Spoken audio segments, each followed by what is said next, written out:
Và số đấy bong vốn ở khía ngày nhìn thấy dương vào tập một chùm một niềm đồng tiết bài video sẽ dương tham ngày năng đá cứ rừng play chương ở đòn là xa rồi bong pro mà nè nắng cứ cọt ba ở trái dùng để sách rương một căn ở nhom nắng bà cọt bàn để rộp thà cả pít bông nắng bà cọt nắng coi chuyện nè ở giường nơi cho cả sù chẳng hết bong bồn bà cọt nè để vừa cả nơi ở trong cả cao su bà nơi khai cặp bông chạm dư bà có tha cọt nơi nắng bị cha ở nơi pi nè bong bồn bà cứ nơi pi nè chẳng hạn mà hay có cả nắng cọt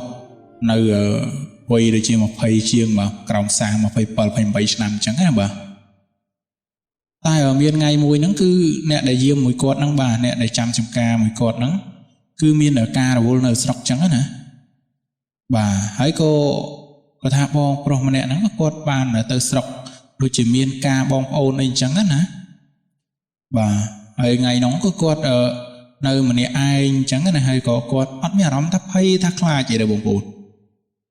ra để cọt nơi hưởng du đai theo cả bạn đôi chip beach nam mấy đai chẳng á đỏ pe dục căn được trâu đó cọt có mẹ rắm tha ngày đang shall flight bà shall chả bỏ hơi hay rừng ngặt bà cọt có mẹ rắm tha hí ngày này được chuyện mấy phải rồi liền mong còn gì chứ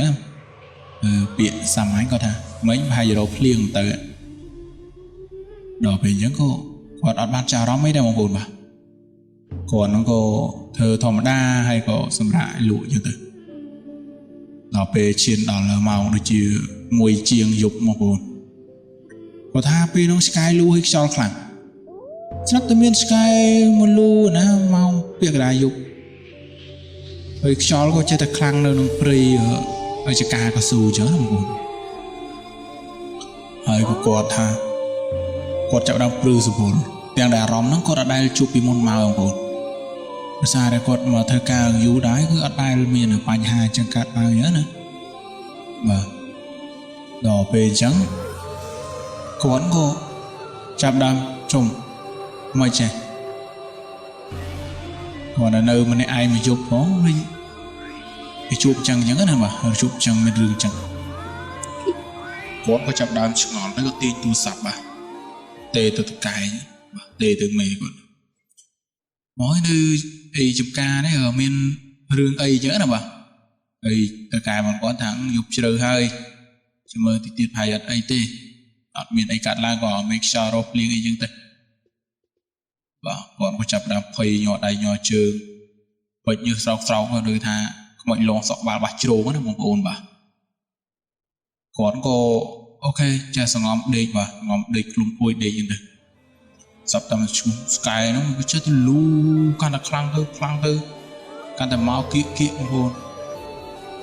vậy có cuốn chào đam mẹ làm thay ngom một tiền ngom khăng phải ấy có ấy mà admin mod admin ấy cứ ngắt chân sang ngom để những con bật chuyện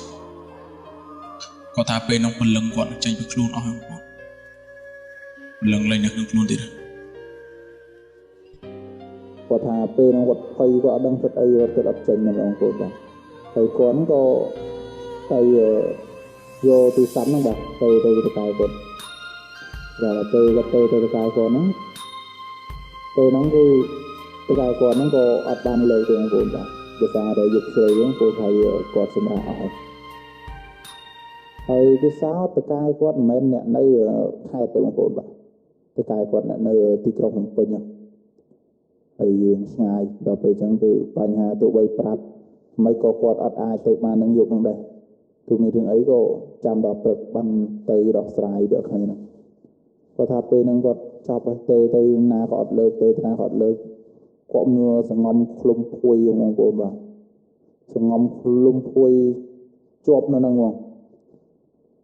khay khai bật chĩa bật ấy phong bà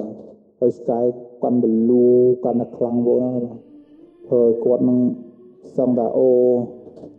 rỉ nôm rỉ ấy mong mà đó về chẳng quạt có đang thơ mạch có mình đã sang ngâm tròn trong sân tây của đó về bạc láng có cả chỉ គ្រប់យ៉ាងវាលេងអីចឹងណាបាទដល់ពេលចឹងក៏អត់សម្រារហូតទៅតកាសដាក់អីប្រាប់បិទជំនាញ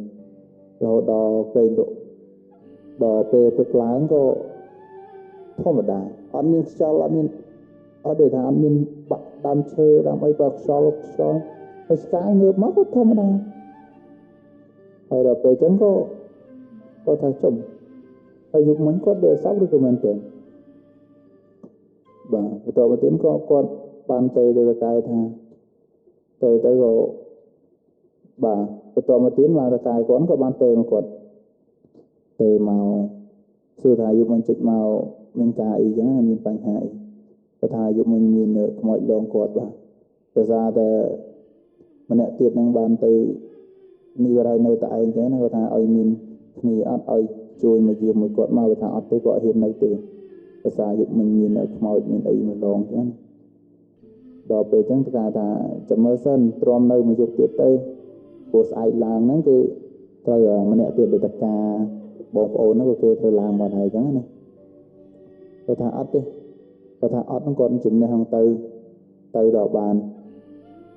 ដល់ពេលចឹងក៏តកាយក៏មិនដឹងធ្វើម៉េចតកាយក៏បាននិយាយថាបើទៅតែប្រាក់ខែគាត់អត់បើកឲ្យទេដោយសារតែអត់ទាន់ដល់ថ្ងៃហើយណាមួយគាត់ក៏នៅឆ្ងាយដែរដល់ពេលចឹងក៏គាត់អត់ទាន់ដល់ថ្ងៃដែលត្រូវចុះទៅចឹងណាគាត់ក៏ខ្លួនឯងនៅមួយថ្ងៃទៅព្រោះស្អែកហ្នឹងអូនម្នាក់ដែលទៅស្រុកហ្នឹងក៏គេឡើងមកវិញហើយក៏គាត់ក៏មិនដំបូងគាត់ទៅដែរតែដល់ពេលមកសទូមកហ្នឹងក៏គាត់សម្រាប់ចិត្តថាខ្លាចអត់បានប្រាក់ខែផងហើយណាមួយគាត់ក៏នៅស្ពេចស្ពិលថាយុគមិញហ្នឹងគាត់យល់សពឬមួយក៏ការពិតអញ្ចឹងណាគាត់ក៏អត់ច្បាស់ដែរអញ្ចឹងក៏គាត់ទ្រាំចោះគាត់ថាទ្រាំនៅមកយប់ទៀតហ្នឹងទៅព្រោះស្អែកហ្នឹងក៏បងអូនប្រុសម្នាក់ទៀតហ្នឹងក៏បានឡើងមកពីការមិត្តភក្តិបងប្អូនហ្នឹងហើយក៏បងប្រុសគាត់ថាអូខេអត់អីទេលោកតកែអញ្ចឹងខ្ញុំនឹងទ្រាំនៅមួយយប់ទៀតចោះបើសិនតែយប់ហ្នឹងមានបញ្ហាអីខ្ញុំនឹងទៅស្រុកដែរហើយព្រោះខ្ញុំអត់ហ៊ាននៅទេហើយតកែគាត់ថាអូខេគាត់ឲ្យនៅមួយយប់ហ្នឹងទៀតចោះព្រោះបើសិនតែមានបញ្ហាអីក៏បងបើកលុយឲ្យអូនដែរបាទរកពេលនិយាយចប់ហ្នឹងក៏បងប្រុសអ្នកដែលយាមសកាហ្នឹងក៏បានបិទទៅជាមួយនឹងតកែហ្នឹងទៅហើយក៏ធ្វើការធម្មតាអញ្ចឹងទៅបាទធ្វើការយើងធ្វើការអីហើយដាំបាយដាំទឹកហូបអីហើយហ្នឹងក៏ចាប់ដើមអាត្រាគេថាឆ្លងដល់ពេលល្ងាចពេលយប់ហ្នឹងក៏បានមកដល់ទៀតចឹងណាបងប្អូនបាទហើយបងប្រុសហ្នឹងក៏មានអារម្មណ៍ភ័យខ្លាចជាខ្លាំងទៀតហើយព្រោះដោយសារតែយប់មិញអត់ច្បាស់អារម្មណ៍មិនដឹងថាអារម្មណ៍សប្តិឬមួយក៏ជាការពិតហើយក៏ថ្ងៃហ្នឹងក៏បានចូលសង្ងំដេកតាំងពីល្ងាចតែម្ដងបងប្អូនបាទដេកតាំងពីល្ងាចបាទហើយក៏ដេកដូចជាបាន2-3ម៉ោងដែរគឺជាអត់មានគេថាការរ៉ាអីដែលប្លែកមកនៅជុំវិញរោងហ្នឹងទេបងប្អូនបាទគឺអត់ធម្មតាបាទដល់ពេលអញ្ចឹងក៏អូនហ្នឹងក៏ភ្ញាក់ដូចជាម៉ោង11ភ្ញាក់ម្សាបងប្អូនបាទភ្ញាក់ទៅក៏មើលម៉ោងមួយអីទៅឃើញមេឃធម្មតាបងប្អូនបាទដល់ពេលធម្មតាហ្នឹងក៏ដេកប្រាស់ដេកទៅវិញទៅហើយក៏គេក៏សប្បាយចិត្តដែរគិតថាយុគមិញហ្នឹងគឺយល់សពទេមិនមែនជាការពិតបាទមានអីបងប្អូនស្រាប់តែចូលត្រៀតម៉ោង2បងប្អូនបាទម៉ោង2បាទគឺម៉ោងស្តៀងម៉ោងដើមដូចគ្នាគឺចាប់ផ្ដើមមកទៀតបងប្អូនបាទមកសារហ្នឹងគឺស្រែកយកតែម្ដងបងប្អូនណាស្រែកយកតែម្ដងបងប្អូនស្រែកហើយស្កាយលូទៀតលូខ្លាំងមែនតើបងប្អូនបាទហើយពេលនោះដែរបងប្អូនហ្នឹងក៏បានងើបមើលមកបាទគឺឃើញតែម្ដងបងប្អូនគឺប្រភេទដូចជាហៅអីគេដូចធ្មប់បងប្អូនបាទគឺដូចធ្មប់បងប្អូនបាទដល់ពេលស្កាយលូលងស្ទូងនោះក៏បាត់ស្កាយលុយស្រែកបាទគឺធ្មប់ក៏បានចាប់ហើយស៊ីបងប្អូនហើយបាទបងប្អូនប្រុសក៏បានជួលពិលទៅឃើញបងប្អូនប្រុសភ័យខ្លាចខ្លាំងមែនទែនបងប្អូនបាទពេលនោះដែរបងប្អូនប្រុសបានរត់ចេញពីរោងហ្នឹងក៏រត់ទៅរត់ឆ្ងាយទៅដល់ផ្ទះអ្នកភូមិក៏បាននិយាយរៀបរាប់រឿងហេតុដែលបានជួបចឹងទៅបាទ ហើយក៏សាច់រឿងរបស់យើងគឺកាត់មកដល់ទីបញ្ចប់ហើយហើយបានដល់ស្អែកទេដោយសារតែសាច់រឿងរបស់យើងគឺបានវាចប់ដោយសារតែអូនប្រុស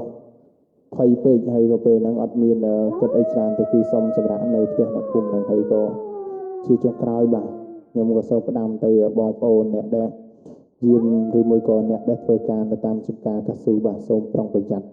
ជាពិសេសយើងគួរតែយកអីតាមខ្លួនតាមអីចឹងណាបាទដាក់ការពារទៅ